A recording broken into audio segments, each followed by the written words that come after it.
Breaking news about Bobiwine. Illegal police and military siege. This is from CNN, Al Jazeera and Amnesty International. First, an article from CNN. EU and US call for probe into Uganda. Election violence as Bobi Wine remains under house arrest. The European Union has joined a growing number of international voices calling for a probe into Ugandan election abuses and violence that left more than 40 people dead in the lead-up to the polls. Opposition candidates were harassed by security forces, the media was suppressed by the government, and observers' offices were raided, said the EU Council of Ministers in a statement on Wednesday. It called on all parties to refrain from violence and for election challenges and complaints to be addressed in an independent and transparent manner. Uganda's longtime leader President Yoweri Museveni was declared the winner for a record sixth term, amid an internet blackout and allegations of abuse. Wine, a singer-turned-politician, whose real name is Robert Kyagulanyi, has been under house arrest after the military surrounded his home on Friday. He maintains the election was rigged. "I thank all friends in Uganda and abroad who continue to stand with us until we put an end to this indignity," he said in a tweet on Thursday. The 18-month-old niece of Wine's wife, Barbara Itungo Kyagulanyi, is in the residence and her father has been denied access because nobody is allowed to leave or come into the compound, Wine said on Twitter. Human rights groups spoke out against Wine's detention and the political climate in the country as President Museveni embarked on an election victory tour of the country Thursday. "It is neither a crime to stand for president nor to want to challenge the election results in court," said the regional director of the human rights NGO, Deprose Muchina, in a statement. "This continued confinement is politically motivated and a blatant violation of their human rights. It must be lifted immediately and without any conditions." In the weeks leading up to the election, there were several incidences of violence and human rights violations, said Human Rights Watch.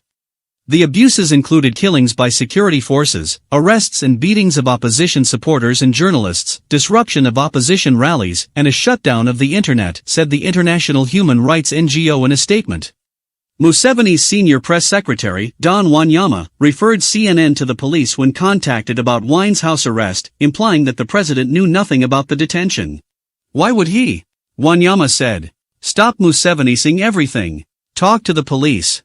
The Ugandan police force did not immediately respond to requests for comment. The police said in a tweet they made arrangements with Wine to access his lawyers on Tuesday, but they claim he refused to meet them. In a press briefing on Wednesday, the Minister for Foreign Affairs, Sam Kutesa, said the conduct of some of the presidential candidates was in open defiance of the Electoral Commission's guidelines.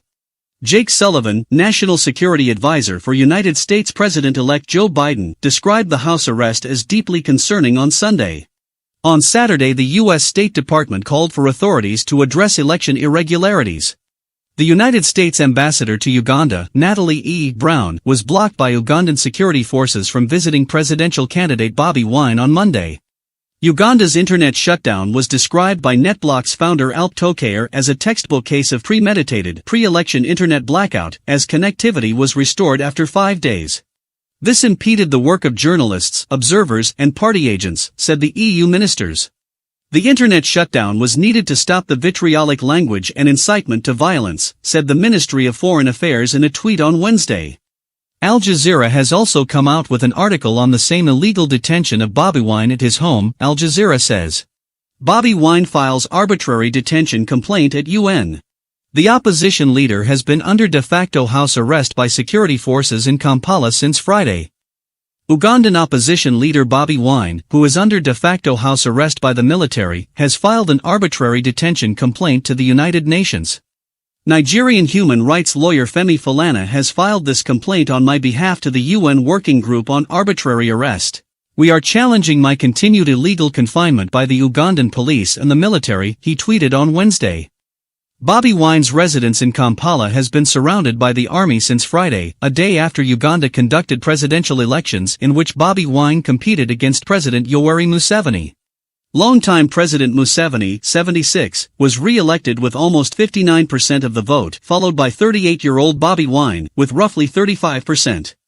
The opposition leader, whose real name is Robert Kyagulanyi, said he will legally contest the result of the presidential election, alleging widespread fraud during the January 14 polls, seen as Uganda's first election in which there was a real threat to Museveni's rule. Museveni, one of Africa's longest-serving leaders, has retained power for 35 years.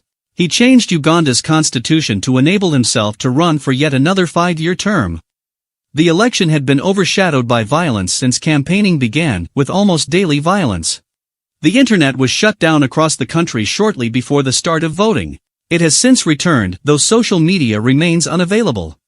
On Thursday, Human Rights Watch said the lead-up to elections were characterized by widespread violence and human rights abuses. A democratic playing field for free and fair elections was worryingly absent during these elections, Oriem Nyiko, Africa researcher at Human Rights Watch, said. Instead of restricting free expression, movement, and assembly, the Ugandan government should take concrete steps to improve respect for human rights for all and remove all remaining restrictions, Nyiko added. Amnesty International has called upon Ugandan authorities to lift the police and military siege of opposition leader Kyagulanyi. Amnesty in a direct message says, Uganda, end politically motivated detention of Robert Kyagulanyi and his wife. The Ugandan authorities must immediately lift the police and military siege of opposition leader Robert Kyagulanyi's home and release him and his wife Barbara Itungo Kyagulanyi. This is an arbitrary detention, said Amnesty International, as the post-election blockade entered its 7th day.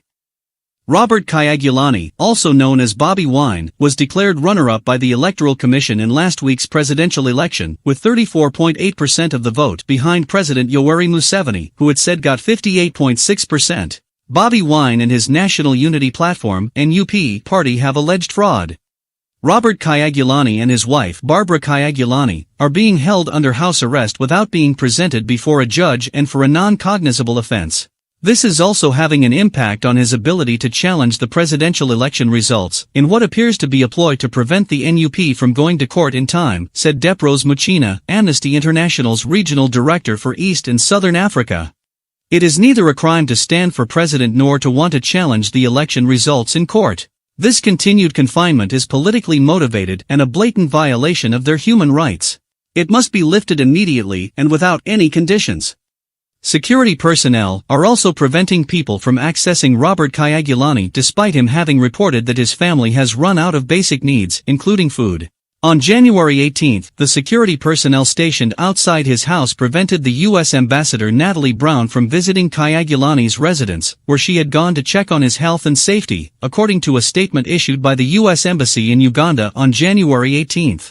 On the same day, security forces also raided the headquarters of the NUP party. This is not the first time the Ugandan government has used arrests and detention to undermine opposition leaders' plans to legally challenge presidential election results. During the 2016 election, the leading opposition presidential candidate at the time, Kizza Besigye, was barricaded in his home without charge the day after polls closed. He was later transferred to a police station when he rejected the presidential election results, declaring President Museveni's re-election, and suggested that he would challenge them in court. Then, as now, the authorities termed their actions preventive arrest. Police spokesman Fred Inanga has been quoted in the media as saying Robert Kyagulanyi was placed under preventive arrest as he planned to disrupt public order, but he did not specify what crime was being planned. More than a week now after he was placed in house arrest, the authorities have yet to present any charges against him. The Ugandan government must immediately end the arbitrary detention of Robert Kyagulanyi and his wife. They must also cease and desist from the abusive practice of arbitrarily detaining opposition leaders without charge, which has become routine, especially during elections, said Deprose Muchina. According to the Presidential Elections Act, aggrieved presidential candidates must lodge their petitions in the Supreme Court registry within 10 days of the declaration of the election results. This means Robert Kyagulanyi and the NUP party have until January 26 to file an election petition. Campaigning for the 2021 elections was marred by killings, arrests, beatings and disappearances, as well as harassment and intimidation of journalists, and a 5-day internet shutdown, among other human rights violations. At least 54 people were killed on 18 and 19 November, most of them shot dead by police and other members of the security forces after protests broke out following the arrest of Robert Kyagulanyi in the eastern Luka district. Many organizers and supporters of Robert Kyagulanyi's party were arrested during and after Election Day, and a number of them remain behind bars, some even after they were granted court bail. Visit this channel, JB Muwunj on YouTube, for all the articles translated.